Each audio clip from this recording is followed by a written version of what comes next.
Hello friends. तो आज हम वापस आए एक नई वीडियो के साथ जिसमें हम डिस्कस करेंगे ग्रुप ऑफिसर्स के सैलरी के बारे में। तो ग्रुप ऑफिसर्स काफ़ी टाइप के जैसे हैं सर्विस, आईएएस है, आईपीएस है, आईआरएस है, आईईएस है, जैसे मैं खुद आईईएस हूँ। और काफ़ी सारे यूपीएससी से आते हैं, कुछ अलग एग्ज़ाम भी होते हैं जैसे डीआरडी होता है, बार्क होता है, साइंटिस्ट, इसरो में भी साइंटिस्ट होते हैं, वो भी ग्रुप ऑफिसर्स होते हैं।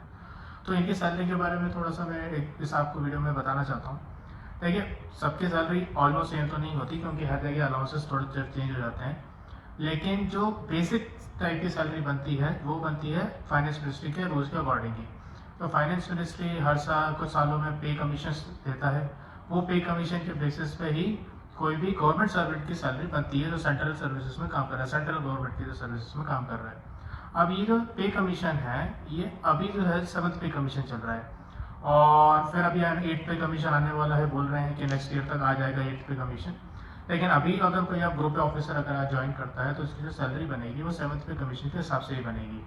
तो अब ये सैलरी कैसे बनती है उसके लिए समझने के लिए पहले हमको समझना पड़ेगा 7th पे कमीशन के मैट्रिक्स को। ये 7th पे कमीशन की मैट्रिक्स क्या है और कैसे उसमें सैलरी बनती है। तो मैं आपको थोड़ा सा 7th पे कमीशन की मैट्रिक्स जैसे इसमें दिखाता हूँ।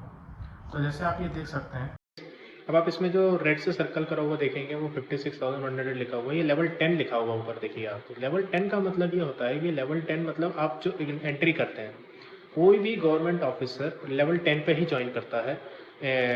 अगर आप सिविल सर्विस की बात कर लें, इंजीनियरिंग सर्विसेज की बात कर लें, या फिर फॉरेस्ट सर्विस की बात कर लें, कोई से भी, तो लेवल 10 पे आप जैसे ही ज्वाइन करते हैं आपकी बेसिक पे बन जाती है 56,100। अब ये बेसिक पे फाइनल सैलरी नहीं है, इसके आगे कैलकुलेशंस हैं वो मैं बताता हूँ आपको, लेकिन ये बेसिक सैलरी ही आपकी आगे की सैलरी डिसाइड करती है। अब आप इसमें देखेंगे लेवल 11 हो जाएगा, लेवल 12 हो जाएगा, लेवल 13 हो जाएगा, ये ऐसे ऐसे बढ़ते रहेगी और फाइनली लेवल 18 जो फाइनल हाईएस्ट लेवल है गवर्नमेंट में वो 2,50,000 है बेसिक सैलरी का। अब ये बेसिक सैलरी कैसे आपकी सैलरी डिसाइड करती है इसको मैं नेक्स्ट स्लाइड में बताता हूँ। तो अब आप देखेंगे जैसे अर्निंग्स का मैंने बनाया, बेसिक पे आपके 56,100 है अगर कोई भी नया ज्वाइन करता है रेलवे में या कहीं भी किसी भी ग्रुप पे सर्विस में। उसके बाद आपका है डीएटीए मतलब डियरनेस अलाउंस, जिसको हिंदी में बोलते हैं महंगाई भत्ता, जो कि आपके इन्फ्लेशन को काउंटर करता है। हर साल इन्फ्लेशन बढ़ता है तो गवर्नमेंट उस हिसाब से आपको एक डीए का कंपोनेंट ऐड करती है और वो हर साल रेट रिवाइज करती रहती है एज पर जो भी आपकी महंगाई इन्फ्लेशन चल रहा है। अभी जैसे लास्ट ईयर ही अभी लास्ट मंथ ही 2% इसमें ऐड करा है और अभी जो करंट रेट चल रहा है वो 55% चल रहा है। तो 56,100 का 55% हो गया 30,855। फिर नेक्स्ट है ट्रांसपोर्ट अलाउंस। ट्रांसपोर्ट अलाउंस है घर से ऑफिस और ऑफिस से घर जाने का अलाउंस। अब ये जो अलाउंस है ये जो है आपको नहीं मिलेगा अगर आपने कोई भी सरकारी व्हीकल यूज़ कर रहे हैं। तो अगर आप सिर्फ अपना खुद का व्हीकल यूज़ कर रहे हैं तो ही अलाउंस है, नहीं तो ये अलाउंस आपको नहीं मिलेगा। नेक्स्ट है न्यूज़ मैगजीन। रेलवे में 500 रुपये मिलते हैं, अलग अलग मिनिस्ट्री में कुछ वेरी कर सकते हैं। तो टोटल जो आपका अर्निंग्स बन रही है वो 93,035 की बन रही है। ये मैं बेसिक सैलरी बता रहा हूँ, इसमें कुछ कुछ अलाउंस जो कि मंथली नहीं आएंगे लेकिन कभी कभी आपको 6 महीने में एक बार साल में, वो मैं आगे आपको डिस्कस करूँगा। तो ये आपका मंथली बेसिक सैलरी बन जाएगी 93,035। फिर इसमें डिडक्शंस होंगे। एनपीएस, एनपीएस का कैलकुलेशन है 10%। सिंपल है कि 10% आपका जो बेसिक और डीए का जो सैलरी है, बेसिक को डीए को ऐड करेंगे और उसका जो 10% आएगा वो आपका एज एन एनपीएस का डिडक्ट हो जाएगा। तो 10% आप कंट्रीब्यूट करते हैं और 14% गवर्नमेंट कंट्रीब्यूट करती है। तो total 24% of basic plus DA हर महीने आपके एनपीएस अकाउंट में चला जाता है, जो कि आपको रिटायरमेंट के बाद मिलेगा। फिर आपका इनकम टैक्स, अब मैंने जीरो इसलिए लिखा है क्योंकि आप देखिए 93,000 इंटू 12 करेंगे तो 12 लाख से कम आएगा, और 12 लाख से कम अभी न्यू जो हमारी बिल आया उसमें 12 लाख से नीचे कोई भी टैक्स नहीं है। तो आपकी जो नेट टैक्स सैलरी बन रही है वो बन रही है 84,340 रुपीज़।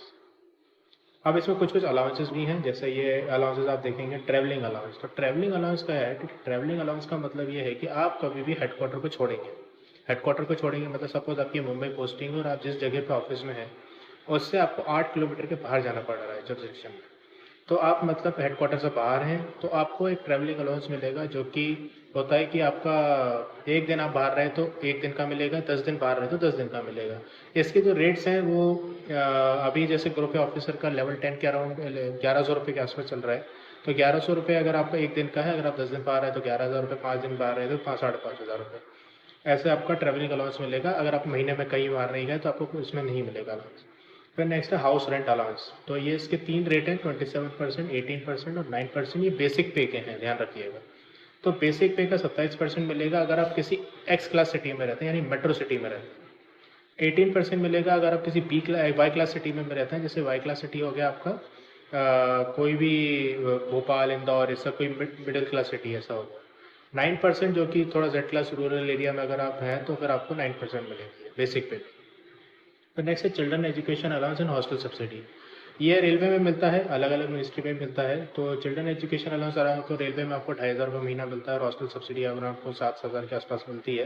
तो अगर ये आपको आपके बच्चों की पढ़ाई के लिए मिलते हैं, सिर्फ 2 बच्चे इसमें अलाउड हैं। अगर आप थर्ड चाइल्ड करते हैं तो उसके लिए नहीं मिलेगा, only for first and second child. Next है लैपटॉप रिइंबर्समेंट। कुछ मिनिस्ट्री में मोबाइल का रिइंबर्समेंट भी मिलता है, लैपटॉप का रिइंबर्समेंट तो रेलवे में मिलता है, मोबाइल का तो नहीं मिलता है। तो लैपटॉप का रिइंबर्समेंट जैसे रेलवे में 55,000 मिलता है फॉर एवरी 4 ईयर्स। तो आप हर 4 साल में 55,000 रुपये लैपटॉप के लिए ले सकते हैं। फिर है composite transfer grant. Composite transfer grant का मतलब ये है कि आपका जब भी ट्रांसफर होगा ऑफिशियल ग्राउंड पे, मतलब आपसे सरकार ट्रांसफर करवा रही है। एक तो आप कभी कभी खुद रिक्वेस्ट करोगे कि नहीं मेरे को सिटी में रहना है, मेरी कुछ ऑब्लिगेशन है फैमिली की, मुझे रहना है, तो वो ऑन रिक्वेस्ट ट्रांसफर होगा, वो काउंट नहीं होगा। जब ऑफिशियली आपका ट्रांसफर होगा तो आपको सीटीजी मिलेगा। सीटीजी जैसे होता है 80% ऑफ द बेसिक पे। आपका जितना भी बेसिक सैलरी बन रही है, जैसे 56,100 है किसी भी न्यू ज्वाइन की, तो उसका जो 80% है वो आपको उस मंथ की सैलरी में ऐड हो जाएगा, क्योंकि आपका ट्रांसफ़र हुआ है तो आपको कुछ ट्रांसफ़र के भी चार्जेस, आपको कुछ खर्चे होंगे।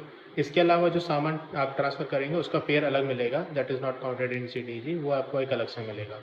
तो ये ऑलमोस्ट मोटा मोटी एक अलाउंसेस हैं। इसके अलावा कुछ मिनिस्ट्री में अलाउंस वेरी कर सकते हैं, जैसे रेलवे टिकट फ्री होती है। कोई दूसरे मिनिस्ट्री में अगर आप एविएशन मिनिस्ट्री में तो हो सकता है वहाँ फ्लाइट टिकट्स फ्री हों।